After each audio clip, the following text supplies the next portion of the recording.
So ಈಗ ನಾವು French fries ಮಾಡೋಕ್ಕೆ ನಾನಿಲ್ಲಿ ಒಂದು 4 ದೊಡ್ಡ ಸೈಜ್ದು ಆಲೂಗಡ್ಡೆ ಇಟ್ಕೊಂಡಿದ್ದೀನಿ. ಕ್ಲೀನಾಗಿ ಸಿಪ್ಪೆ ತೆಗೆದು ಇಟ್ಕೊಳ್ಳೋಣ. ಈ ರೀತಿ ಆಲೂಗಡ್ಡೆದು ಸಿಪ್ಪೆ ಎಲ್ಲ ತೆಗೆದುಬಿಟ್ಟು ಈ ರೀತಿ ಇಟ್ಕೊಬೇಕು. ಈಗ ಈ ಪೊಟ್ಯಾಟೊ ಏನಿದೆ ಇದನ್ನು ಹೀಗೆ ಕಟ್ ಮಾಡ್ಕೊಳ್ಳಿ. ಅಂದರೆ ಒಂದು ಇಂಚಷ್ಟು ಇಷ್ಟು ದಪ್ಪ ಕಟ್ ಮಾಡ್ಕೊಳ್ಳಿ. ಇಷ್ಟು ದಪ್ಪ ಕಟ್ ಮಾಡಿಕೊಂಡು ಇದನ್ನು ಉದ್ದುದ್ದಕ್ಕೆ ಹೆಚ್ಚಬೇಕು. ಅದಕ್ಕೋಸ್ಕರನೇ ನಾನು ಹೇಳಿದ್ದು ಆದಷ್ಟು ದೊಡ್ಡ ಸೈಜ್ದು ಆಲೂಗಡ್ಡೆ ತೊಗೊಳ್ಳಿ, ಸೊ ದಟ್ ಫ್ರೆಂಚ್ ಫ್ರೈಸ್ ಉದ್ದುದ್ದಕ್ಕೆ ಬರುತ್ತೆ. ಸೊ ಈ ರೀತಿ ಕಟ್ ಮಾಡ್ಕೊಂಡ ತಕ್ಷಣವೇ ನಾವು ಇದನ್ನು ವಾಟರ್ಗೆ ಟ್ರಾನ್ಸ್ಫರ್ ಮಾಡ್ಕೊಬೇಕು. ನೋಡಿ, ನಾನು ಇಲ್ಲಿ ಸ್ವಲ್ಪ ಕೋಲ್ಡ್ ವಾಟರ್ನ ಇಟ್ಕೊಂಡಿದ್ದೀನಿ. ಈ ಕೋಲ್ಡ್ ವಾಟರ್ಗೆ ಎಲ್ಲ ಕಟ್ ಮಾಡ್ಕೊಂಡಿರೋದನ್ನೆಲ್ಲ ಟ್ರಾನ್ಸ್ಫರ್ ಮಾಡ್ಕೊತಿದ್ದೀನಿ. ಸೊ ಈ ರೀತಿ ಎಲ್ಲನೂ ಕಟ್ ಮಾಡ್ಕೊಂಡು ಬರೋಣ. ಸೊ ಈಗ ನೋಡಿ, ಎಲ್ಲ ಪೊಟ್ಯಾಟೋಸ್ನ ಈ ಥರ ಚಿಕ್ಕದಾಗಿ ಈ ಥರ ಕಟ್ ಮಾಡಿ ಇಟ್ಕೊಂಡಿದ್ದೀನಿ ಎಲ್ಲ ಈ ಥರ. ಸೊ ಈಗ ನೀರು ಕೂಡ ಪೂರ್ತಿ ಹಾಕಿದ್ದೀನಿ. ಸೊ ಈಗ ಬನ್ನಿ ನೆಕ್ಸ್ಟ್ ಏನು ಮಾಡೋಣ ನೋಡೋಣ. ಸೊ ಈಗ ನೋಡಿ, ಇದನ್ನು ಒಂದು 5 ನಿಮಿಷ ಬೇಯಿಸ್ಕೊಳ್ಳಿ. ಈಗ ಕರೆಕ್ಟಾಗಿ 5 ಮಿನಿಟ್ಸ್ ಆಗಿದೆ. ಈಗ ಫ್ಲೇಮ್ನ ಆಫ್ ಮಾಡಿಬಿಟ್ಟು ಈ ಪೊಟ್ಯಾಟೋಸ್ ನೋಡಿ ಈ ಥರ ಬೆಂದಿದೆ. ಇಲ್ಲಿ ನೋಡಿ ಸ್ಟಾರ್ಚ್ ಎಲ್ಲ ಪೂರ್ತಿ ಬಿಟ್ಟಿದೆ, ಅಂದರೆ ಈ ನೊರೆ ಎಲ್ಲ ಏನಿದೆ ಇದೆಲ್ಲ ಬಿಟ್ಕೊಂಡ್ಬಿಟ್ಟಿದೆ. ಸೊ ಈ ರೀತಿ ಬಿಟ್ಕೊಳ್ಳೋದ್ರಿಂದ ಈ ಸ್ಟಾರ್ಚ್ ಎಲ್ಲ ಹೋಗಿದೆ ಅಂತ. ಈ ಸ್ಟಾರ್ಚ್ ಇರೋದ್ರಿಂದ ಪೊಟ್ಯಾಟೋಸ್ ಎಲ್ಲ ಒಂಥರ ಮೆತ್ತಗಾಗುತ್ತೆ. ಸೊ ನೋಡಿ, ಎಲ್ಲನೂ ಕ್ಲೀನಾಗಿ ಸೋಸ್ಕೊಂಡು ಇಟ್ಕೊಂಡಿದ್ದೀನಿ. ಸೊ ಈಗ ಇದನ್ನು ಒಂದು ಬಟ್ಟೆ ಮೇಲೆ ಟ್ರಾನ್ಸ್ಫರ್ ಮಾಡ್ಕೊಳ್ಳೋಣ. ಒಂದು ಕಾಟನ್ ಬಟ್ಟೆ ತೊಗೊಂಡಿದ್ದೀನಿ. ಅದ್ರ ಮೇಲೆ ನಾವು ಇಟ್ಕೊಂಡಿದ್ದೀವಲ್ಲ, ಈ ಬೇಯಿಸ್ಕೊಂಡು ಇಟ್ಕೊಂಡಿರೋಂಥ ಆಲೂಗಡ್ಡೆ ಏನಿದೆ ಇದನ್ನೆಲ್ಲ ಕ್ಲೀನಾಗಿ ಸ್ಪ್ರೆಡ್ ಮಾಡ್ಕೊತಾ ಇದ್ದೀನಿ. ಜಾಸ್ತಿ ಸ್ವಲ್ಪ ದೂರಕ್ಕೆ ಹಾಕ್ಕೊಂಡ್ರೆ ಒಳ್ಳೆಯದು. ಈ ಥರ ಸ್ಪ್ರೆಡ್ ಮಾಡ್ಕೊಳ್ಳಿ ಎಲ್ಲ. ಈಗ ಎಲ್ಲನೂ ಈ ರೀತಿ ಹರಡ್ಕೊಂಡಿದ್ದೀನಿ. ಸೊ ಈಗ ಈ ಬಟ್ಟೆನ ಹಿಂಗೆ ಮಾಡ್ತಾ ಪೊಟ್ಯಾಟೊ ಅಲ್ಲಿ ಏನು ತೇವಾಂಶ ಇದೆ ಎಲ್ಲ ತಕ್ಕೊಬೇಕು. ನಮಗೆ ಒಂಚೂರು ತೇವ ಇರಬಾರ್ದು. ಒಂಚೂರು ತೇವ ಇದ್ರೂ ಅದು ಚೆನ್ನಾಗಿ ಬರಲ್ಲ. ಸೊ ಈ ರೀತಿ ಒತ್ತಿ ಕ್ಲೀನಾಗಿ ಬರೆಸ್ಕೊಳ್ಳಿ. ಒಂದು 5 ಮಿನಿಟ್ಸ್ ಫ್ಯಾನ್ ಕೆಳಗಡೆ ಹಾಕಿಬಿಟ್ರೆ ಆರ್ಕೊಳ್ಳುತ್ತೆ. ಸೊ ನಾನು ಈಗ ಫ್ಯಾನ್ ಕೆಳಗಡೆ ಹಾಕ್ತಿದ್ದೀನಿ. ಸೊ ಈಗ ಫ್ಯಾನ್ ಆನ್ ಮಾಡಿಬಿಟ್ಟು ಇದನ್ನು ಒಂದು 5 ನಿಮಿಷ ಹಿಂಗೆ ಡ್ರೈ ಆಗೋಕ್ಕೆ ಬಿಟ್ಟಿದ್ದೀನಿ. ಸೊ ಇದು 5 ನಿಮಿಷ ಡ್ರೈ ಆಗೋ ಅಷ್ಟರಲ್ಲಿ ನಾವು ಎಣ್ಣೆ ಕಾಯಿಸ್ಕೊಳ್ಳೋಣ ಬನ್ನಿ. ಸೊ ಈಗ ನೋಡಿ, ನಾನು ಫುಲ್ಲು ಲೋ ಫ್ಲೇಮ್ಗೆ ಇಟ್ಟಿದ್ದೀನಿ. ಫುಲ್ ಲೋ ಫ್ಲೇಮಲ್ಲಿ ಇಟ್ಟುಬಿಟ್ಟು ಈ ಎಣ್ಣೆನ ಕಾಯಿಸ್ಕೊತಿದ್ದೀನಿ. ಅದು 5 ನಿಮಿಷ ಡ್ರೈ ಆಗೋಷ್ಟರಲ್ಲಿ ಇದು ಕಾಯುತ್ತೆ. ಸೊ ಅದಕ್ಕೋಸ್ಕರ ಒಂದು 5 ನಿಮಿಷ ಎಣ್ಣೆ ಕಾಯಕ್ಕೆ ಇಟ್ಕೊಳ್ಳೋಣ. ಈಗ ಮೀಡಿಯಮ್ ಫ್ಲೇಮಲ್ಲಿ ಇಟ್ಟು ಎಣ್ಣೆ ಕಾಯ್ದಿದೆಯಾ ಚೆಕ್ ಮಾಡ್ತಿದ್ದೀನಿ. ನೋಡಿ, ಒಂದು ಹಾಕಿದ ತಕ್ಷಣ ಬಬಲ್ಸ್ ಬರ್ತಿದೆ. ಸೊ ಈಗ ಕಾಯ್ದಿದೆ ಅಂತ ಅರ್ಥ. ಸೊ ಈಗ ಮೀಡಿಯಮ್ ಫ್ಲೇಮಲ್ಲಿ ಇಟ್ಟು ಎಲ್ಲನೂ ಅಲ್ಲ, ಲೈಕ್ ಒಂದು ಸ್ವಲ್ಪ ಹಾಕ್ಕೊತಾ ಇದ್ದೀನಿ. ಒಂದು 3 ಬ್ಯಾಚ್ ಮಾಡೋಣ ಅಂದ್ಕೊಂಡೆ. ಸೊ ಈಗ ಇಷ್ಟನ್ನು ಹಾಕ್ಕೊಂಡು ಕರಿತಿದ್ದೀನಿ. ಮೀಡಿಯಮ್ ಫ್ಲೇಮಲ್ಲಿ ಇಟ್ಟಿದ್ದೀನಿ. ಈ ರೀತಿ ಕರ್ಕೊಳ್ಳಿ. ಸೊ ಈಗ ಕರೆಕ್ಟಾಗಿ 1 ನಿಮಿಷ ಆಗಿದೆ ನೋಡಿ. ಫುಲ್ಲು ಬಬಲ್ಸು ಮತ್ತು ಈ ಫ್ರೈಸ್ದು ಕಲರ್ ಕೂಡ ಚೇಂಜ್ ಆಗ್ತಿದೆ. ಸೊ ಈಗ 1 ನಿಮಿಷ ಆಗಿದೆ, ಇನ್ನೂ ಒಂದು 2 ನಿಮಿಷ ಆಗಲಿ. ಸೊ ಈಗ ಒಂದು 2 ನಿಮಿಷ ಆಯಿತು, ನೋಡ್ಬೋದು ಸ್ವಲ್ಪ ಬಬಲ್ಸ್ ಕಮ್ಮಿ ಆಗಿದೆ. ಸೊ ಇನ್ನೊಂದು ನಿಮಿಷ ಆಗಲಿ. ಈಗ ನಾವು ಇದನ್ನು ಎತ್ಕೊಬೇಕಾಗುತ್ತೆ. ನೀವು ಅಂದ್ಕೊಬೋದು ಇದು ಇನ್ನೂ ವೈಟ್ ಇದೆ, ನಮ್ಮ ಫ್ರೆಂಚ್ ಫ್ರೈಸು ಇನ್ನೂ ಬೆಂದಿಲ್ಲ, ನಾವು ಈಗಲೇ ಯಾಕೆ ಎತ್ತಬೇಕು ಅಂತ.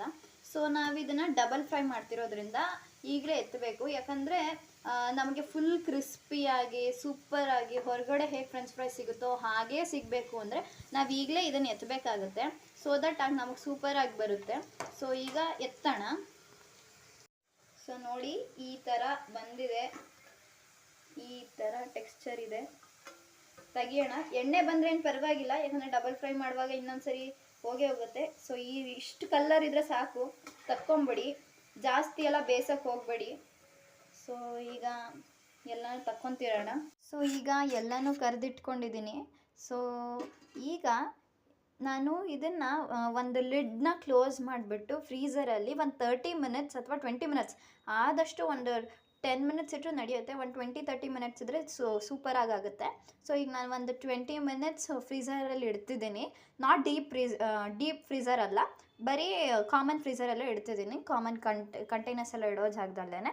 ಸೊ ಹೀಗೆ ಇಡೋದ್ರಿಂದ ಅದು ಒಂದು ಎಕ್ಸ್ಟ್ರಾ ಕೋಟಿಂಗ್ ಸಿಗುತ್ತೆ. ಸೊ ದಟ್ ಅದು ನಮಗೆ ಫುಲ್ ಕ್ರಿಸ್ಪಿಯಾಗಿ ಬರುತ್ತೆ. ಸೊ ಈಗ ಒಂದು 20 ಮಿನಿಟ್ಸ್ ಫ್ರೀಝರಲ್ಲಿ ಇಟ್ಟು ಆಮೇಲೆ ಏನಾಗುತ್ತೆ ನೋಡೋಣ ಬನ್ನಿ.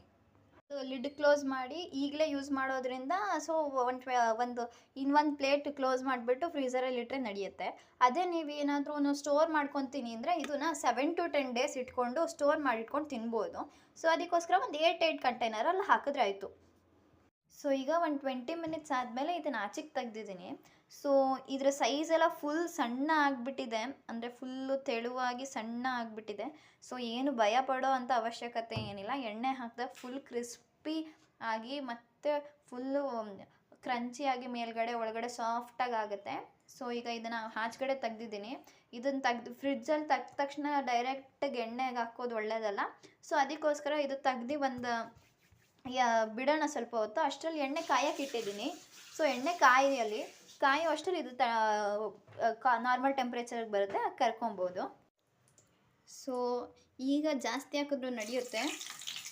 ಸೊ ಹಾಕಿದ್ದೀನಿ 2 ಸರಿ, ಅಂದರೆ 2 ಬ್ಯಾಚ್ ಮಾಡ್ಕೊತಿದ್ದೀನಿ ಈ ಸರಿ. ಸೊ ಒಂದಿಷ್ಟನ್ನು ಒಂದು ಸರಿ ಹಾಕಿದ್ದೀನಿ. ಹಾಕಿದ ತಕ್ಷಣ ನೋಡ್ಬೋದು ಬೇಗ ಅಂದರೆ ಬೇಗ ಫ್ರೈ ಆಗುತ್ತಿದು. ಈಗಂತೂ ಫುಲ್ ಬೇಗ ಊದ್ಕೊಂಡ್ಬಿಡುತ್ತೆ, ಸೈಜು ಬೇಗ ಇನ್ಕ್ರೀಸ್ ಆಗಿಬಿಡುತ್ತೆ, ಹಾಗೆ ಫುಲ್ ಕ್ರಿಸ್ಪಿ ಆಗಿಬಿಡುತ್ತೆ. 1 ನಿಮಿಷ ಸಾಕು, 1 ನಿಮಿಷದಲ್ಲೇ ಫುಲ್ ಫ್ರೈ ಆಗುತ್ತೆ. ನೋಡ್ತಿರ್ಬೋದು ಸಡನ್ನಾಗಿ ಹೆಂಗೆ ಕಲರ್ ಚೇಂಜ್ ಆಯಿತು ಅಂತ. ಸೊ 1 ನಿಮಿಷ ಫ್ರೈ ಮಾಡ್ಕೊಳ್ಳೋಣ, ಜಾಸ್ತಿ ಹೊತ್ತೇನು ಬೇಡ. ಲೋ ಫ್ಲೇಮಲ್ಲಿ ಇಟ್ಕೊಂಡೇ ಮಾಡಿ, ಯಾಕಂದರೆ ಫುಲ್ ಕಲರ್ ಚೇಂಜ್ ಆಗಿಬಿಟ್ಟು ಕ್ರಿಸ್ಪಿ ಆಗಿಲ್ಲ ಅಂದರೆ ಅದು ಚೆನ್ನಾಗಿರಲ್ಲ. ಲೋ ಫ್ಲೇಮ್ ಇಟ್ಕೊಂಡೇ ಮಾಡಿ. ನೋಡಿ ಈಗ ಫುಲ್ ಬಬಲ್ಸ್ ಎಲ್ಲ ಕಮ್ಮಿ ಆಗ್ತಿದೆ. ಸೊ ಇಲ್ಲಿ ತನಕ ಫ್ರೈ ಮಾಡ್ಕೊಳ್ಳೋಣ, ಇನ್ನು ಒಂದು 1/2 minute ಅಷ್ಟೇ. ನೋಡಿ ಈಗ ಎಲ್ಲ ಫುಲ್ ಕ್ರಿಸ್ಪಿ ಆಗಿದೆ. ಇದು ಕರಿವಾಗಲೇ ಗೊತ್ತಾಗ್ಬಿಡುತ್ತೆ ಆ ಟೆಕ್ಸ್ಚರು ಮೇಲ್ಗಡೆ. ಸೊ ಈಗ ಇದು ಬೆಂದಿದೆ. ಸೊ ಈಗ ಕ್ಲೀನಾಗಿ ಎಣ್ಣೆ ತೆಕ್ಕೊಂಡು ಹಾಕ್ಕೊಳ್ಳೋಣ ಆ ಪ್ಲೇಟಿಗೆ. ಸೊ ಈಗ ಇದಕ್ಕೆ ಖಾರದ ಪುಡಿ ಹಾಕ್ತಾ ಇದ್ದೀನಿ. ಎಲ್ಲ ಕರೆದಿಟ್ಕೊಂಡಾಗಿದೆ. ಸೊ ಇದನ್ನು ತೆಗೆದ್ಬಿಟ್ಟು ಕ್ಲೀನಾಗಿ ಒಂದು ಚೂರೇ ಹಾಕಿ, ಒಂದೇ ಕಡೆ ಜಾಸ್ತಿ ಹಾಕೋದ್ರಿಂದ ಎಣ್ಣೆ ಏನಾದರೂ ಇದ್ದರೆ ಒಂದೇ ಕಡೆ ಅಂಟ್ಕೊಂಡ್ಬಿಡುತ್ತೆ. ನಿಮಗೆ ಎಣ್ಣೆ ಇಷ್ಟ ಆಗಲ್ಲ ಅಂದರೆ ಒಂದು ಟಿಶ್ಯೂ ತೊಗೊಂಡು ತೆಗೆದ್ಬಿಟ್ರೂ ಆಯಿತು, ಅದು ನಿಮ್ಮ ಇಷ್ಟ. ಎಣ್ಣೆ ತಿಂದ್ರೇನಾಗಲ್ಲ. ಸೊ ಆಯಿತು. ಸೊ ಈಗ ಎಣ್ಣೆ ನೋಡಿ ಈ ಥರ ಖಾರದ ಪುಡಿನ ಎಲ್ಲ ಕಡೆ ಈ ಥರ ಸ್ಪ್ರಿಂಕಲ್ ಮಾಡ್ಕೊಂಡಿದ್ದೀನಿ. ನಿಮ್ಗೆ ಖಾರ ಎಷ್ಟು ಬೇಕು ಅಷ್ಟು ಹಾಕ್ಕೊಳ್ಳಿ. ಸೊ ನಾನಿಲ್ಲಿ ಬರೀ ಖಾರದ ಪುಡಿ ಹಾಕ್ತಿದ್ದೀನಿ ಮತ್ತು ಉಪ್ಪು, ಖಾರದ ಪುಡಿ ಮತ್ತು ಉಪ್ಪು ಎರಡನ್ನೂ ಹಾಕ್ತಿದ್ದೀನಿ ಅಷ್ಟೇ. ನಿಮಗೆ ಬೇಕಿದ್ರೆ ಪೆರಿ ಮಸಾಲ, ಆಮೇಲೆ ಗರಂ ಮಸಾಲ, ಆ ಥರ ಚಾಟ್ ಮಸಾಲ, ನಿಮ್ಗೆ ಏನೇನು ಫ್ಲೇವರ್ಸ್ ಬೇಕಾಗುತ್ತೆ ಆ ಥರ ಹಾಕ್ಕೊಂಡು ನೀವು ನಿಮ್ಮ ಫ್ರೆಂಚ್ ಫ್ರೈಸ್ನ ಮಾಡ್ಕೊಬೋದು. ನಾನಿಲ್ಲಿ ಕಾಮನ್ನಾಗಿ ಮಾಡೋ ಥರ ಸಾಲ್ಟೆಡ್ ಮಾಡೋದಕ್ಕಿಂತ ಸ್ವಲ್ಪ ಖಾರ ಇರಲಿ ಅಂದ್ಬಿಟ್ಟು ಸ್ವಲ್ಪ ಚಿಲ್ಲಿ ಪೌಡರ್ನ ಆ್ಯಡ್ ಮಾಡ್ಕೊಂಡಿದ್ದೀನಿ ಅಷ್ಟೇ. ಸೊ ಕ್ಲೀನಾಗಿ ಮಿಕ್ಸ್ ಮಾಡ್ಕೊತಾ ಇದ್ದೀನಿ. ನೋಡಿ ಎಲ್ಲ ಕಡೆಗೂ ಖಾರ ಉಪ್ಪು ಎಲ್ಲ ಒಂದೇ ಕಡೆ ಕ್ಲೀನಾಗಿ ಇರುತ್ತೆ. ಅದಕ್ಕೋಸ್ಕರ ನಾವು ಕ್ಲೀನಾಗಿ ಮಿಕ್ಸ್ ಮಾಡ್ಕೊಬೇಕಾಗತ್ತೆ ಈ ಥರ. ಸೊ ನೋಡಿ ಕ್ಲೀನಾಗಿ ಮಿಕ್ಸ್ ಮಾಡ್ಕೊಂಡಾಯಿತು. ಎಲ್ಲ ಖಾರ ಉಪ್ಪು ಎಲ್ಲ ಪೊಟ್ಯಾಟೋಸ್ಗೆ ಬೆರೆತಿದೆ. ಮತ್ತು ನಮ್ಮ ಫ್ರೆಂಚ್ ಫ್ರೈಸ್ ರೆಡಿ.